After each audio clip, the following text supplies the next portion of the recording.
Hey hens, how we all diddly doing? How's everybody holding up? So I've been quite open and honest about how I want Hilda back in the game, but there is more pressing issues that we need to talk about, and I'm thinking that I'm going to start a series talking about different issues in the game and what I would like to see. Today we need to talk about skin tones in The Sims 4 because they've been an issue for a long time right now, and thankfully I have an audience and I have a platform and I am going to use it, my lovely. So today I'm going to do a plea to EA to please fix the skin tone situation. So are we ready?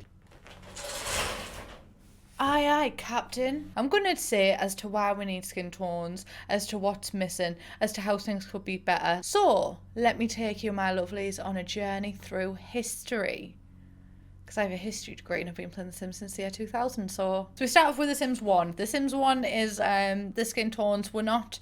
well, there was two of them, which obviously there's more than two skin tones in the world. But The Sims 1 was also in the context of the year 2000, so just generally across the board, it wasn't the most inclusive game. There wasn't toddlers, you couldn't age up, it was lackluster in a lot of things. And then The Sims 2 came along, and there was 4 skin tones to choose from. But still these 4 skin tones, not necessarily cutting it, but still a step in the right direction. And then The Sims 3 came along, like the angel that she is, absolute pure babby. I big fat love her, and she was so customizable you could be anything. So if you wanted your skin tone in The Sims 3, you could have your skin tone. And then The Sims 4 came along, and The Sims 4's kind of taken a minimalist style. When it first got released, there was a lot less skin tone choice than there is now. Like, now is The Sims 4 with an improvement, and it's still just not cutting it, honey. And then we delve into why The Sims 4 style doesn't work. So just this whole swatching system, in my humble opinion, my lovelies, this works well for furniture and clothing, because this swatch system is easier to run on lower end computers, and this may be an unpopular opinion, my lovelies, but I'm going to give you it anyway. And I think that the swatch system for furniture and clothing actually makes the game easier to play because it's less time consuming. But I'm just going to have to draw the line at skin tones, hair colour and eye colour, my lovelies. It's the kind of thing where you can't exactly, you want to be able to play yourself in The Sims. This is just not cutting it, honey. Something that just rubs me the wrong way, I can't remember who tweeted it the other day, but someone said, like, you can draw art on a dog but you can't customise skin tones. Like, it's this kind of thing. It's like, if we could just take the energy from the dog, I'm glad that you can paint on your dog, do you know what I mean? Do what you like, but if we could just take that energy and put it into things that actually matter in the game, because people need to play the game and represent themselves. Like, it's easy for me to play the game and represent myself because I live vicariously through my Sims,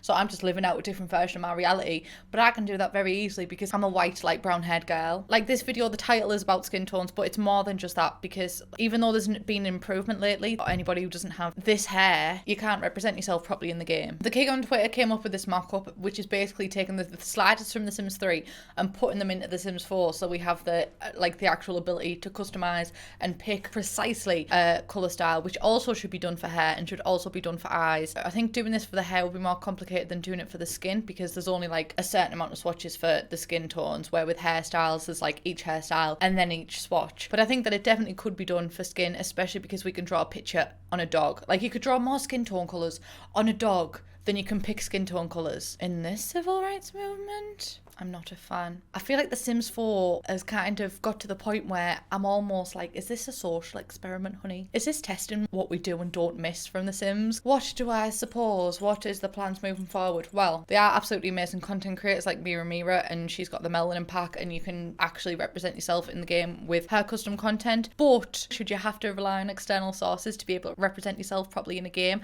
I don't think so, my lovelies, because I think with custom content, I think it's right for EA to expect that, people might come in and make adjustments to objects, or like recolor something, or take a mesh and make it into something else, or get more up-to-date fashion through custom content, because expansion packs and stuff take quite a while, so some things might be out of fashion by then. There might be new trends, things might be coming in, so that kind of thing, clothing, makeup, everything like that. I think it's reasonable to rely on custom content for that kind of up-to-date thing, but skin tones and hair tones, having to rely on custom content creators to be able to represent natural hair or skin tones is not right. Like, I think that this is just like, Bo and Hilda, yeah, I want her back, but like, I can wait. wait. I can wait. I'd much rather see this kind of thing be properly introduced and properly done so people can actually represent themselves in the game. Take a shot every time I say represent myself. If I had £1 for every time I said represent themselves in the game, I could maybe even hire somebody to just overhaul this full system. That's my plea. I have a platform and I'm not afraid to use it, bitch. And also I'm really glad because on Twitter as well, I'm seeing a lot of people coming out and saying the exact same thing,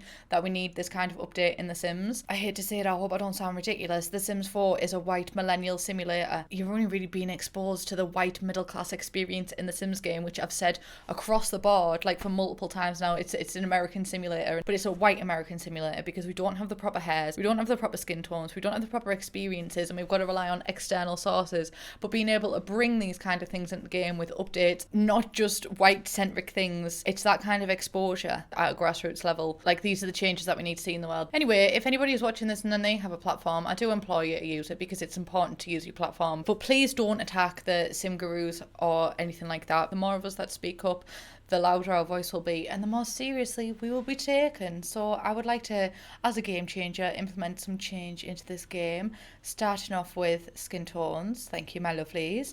That's everything that I have for you today. Please subscribe if you haven't already, and I'll see you in the next one. Bye, beach.